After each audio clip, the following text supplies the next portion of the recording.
Good, happy Tuesday morning, November 30th, 2021. I'm Riley King. Welcome to this Tuesday morning edition of the Riley King Newscast, right here on the Riley King Network. We have a lot of news to get to this Tuesday morning, so let's get started right now. First up, Public Utilities Commission makes controversial funding cuts. Let's take a listen to that video from WMUR News 9. Now's the time to get a great deal on taking care of your property. You need the #1 rated reliability of... The funding cuts affect NH Saves, a low-cost energy efficiency and rebate program, and could also lead to layoffs.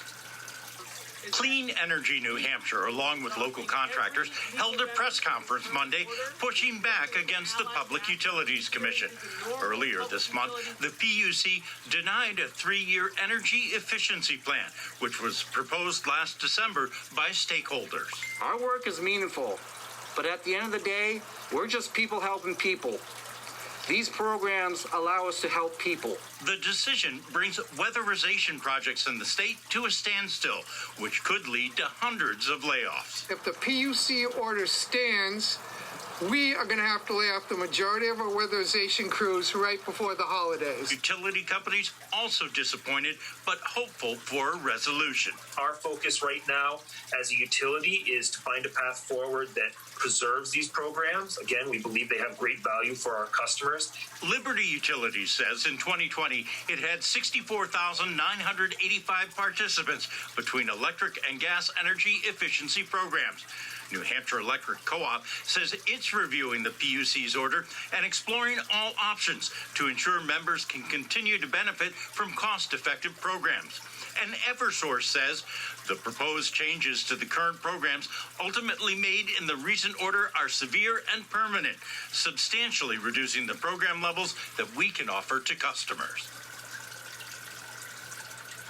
Clean Energy New Hampshire says it plans to file in court by the end of the week seeking a stay of that order. Reporting live in Concord, Ray Brewer, WMUR News 9. Okay, and there you go on that video and that report.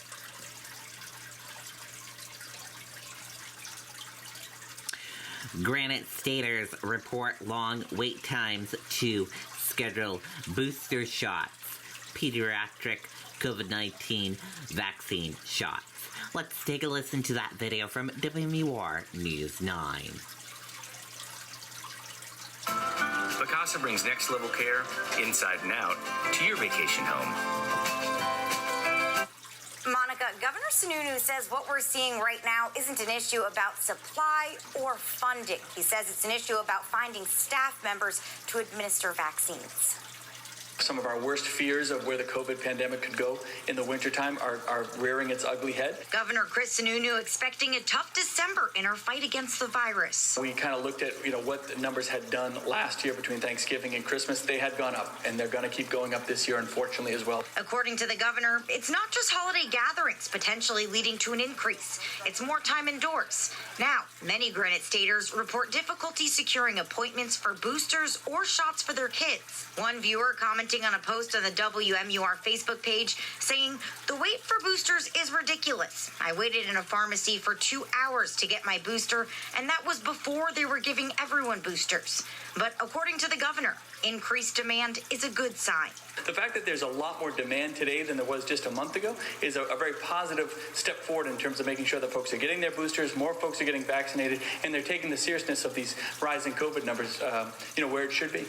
Looking ahead, the governor says he's working to bring more clinics to schools in mobile vans. Still, he says there could be a wait of a week or so before securing an appointment.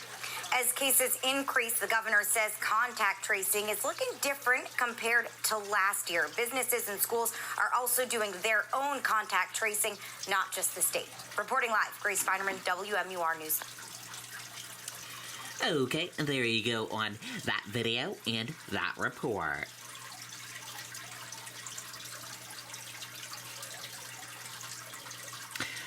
Federal judge blocks vaccine rule for healthcare workers in New Hampshire, 9 other states as well.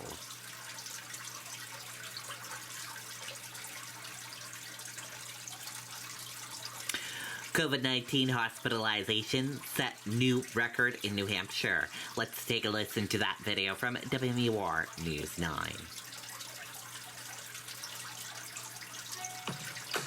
Now's the time to get a great deal on taking care of your property. You need the #1 rated reliability of...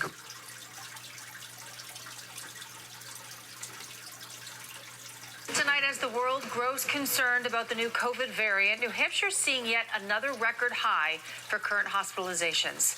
Good evening, everyone. I'm Jennifer Vaughn. And I'm Tom Griffith. Right now, 377 people are being treated for COVID-19 in New Hampshire hospitals. The state also just sent updated numbers, 4,654 new confirmed cases of COVID. That is from the day before Thanksgiving through yesterday.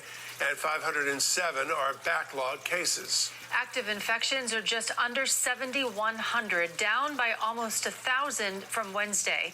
And there are 11 new deaths to report tonight. 1 is associated with a long-term care facility. 3 are in people under the age of 60. Okay, and there you go on that video and that report.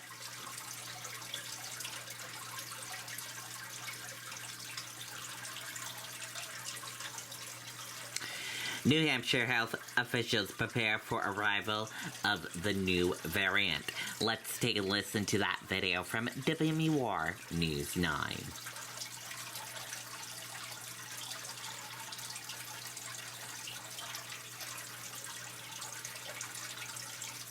Why just brush to clean when you can do more?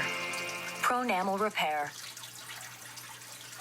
Currently, there are no documented cases of the Omicron variant in the United States, but local doctors are expecting it eventually. It's only a matter of time until this new variant is identified in the United States and is identified in New Hampshire. But there will be attempts made on the part of the federal government to try and delay the introduction of this virus. There are still many unknowns with the Omicron variant, including how easily it spreads, what the symptoms are, and how it responds to vaccines. While experts are trying to learn everything they can about the variant, Granite State hospitals are dealing with another issue, a surge of Delta variant cases. We are in the midst of another COVID-19 surge. Our numbers have continued to go up over the last several weeks. We're averaging right now probably around 1,000 new infections every day. Our test positivity is high. And health officials are expecting those numbers to spike again in the weeks after Thanksgiving and Christmas. We are preparing as best we can with alternate surge sites within the hospital, planning for additional staffing models. Health experts say vaccination is still the best way to protect yourself from existing variants, and it's the best way to slow the spread of potential new variants. If we can slow transmission by virtue of the way that these genetic shifts happen in the virus, if we can slow transmission, we can alter how many more variants come up. And with people expected to continue traveling and gathering for the holidays, New Hampshire's health systems are hoping that people will continue to take precautions like masking and social distancing, in addition to getting vaccinated. Live in studio, Scott Cook, WMUR News 9. Okay, there you go on that video and that report. Manchester fire captain severely burned in fire released from Boston Hospital. Let's take a listen to that video from WMUR News 9. Did you know 7 out of 10 people say they're more likely to come to the office when there's free food? Yet another reason we didn't need this water slide. Thankful just to be alive. Thankful for my family. Thankful for all the staff here at Mass General. Phenomenal. Can't thank everybody enough for the support, the prayers. It's been a humbling experience. He's a survivor, a leader, a husband, a father. His life nearly cut short when fire enveloped his body as he teetered on a ladder, working to pull a person out of this inferno. It's been a long journey for him, and just want to show him our appreciation of what he's done and what he means to us. Firefighters lined the exit door at Mass General. The brother and sisterhood in this profession is powerful and unwavering. a lighted escort from the big city to his home city, where more firefighters were waiting. Balloons, a sign, a few errant leaves raked away, a celebration, a hero's homecoming. Thank you all for coming. I appreciate it.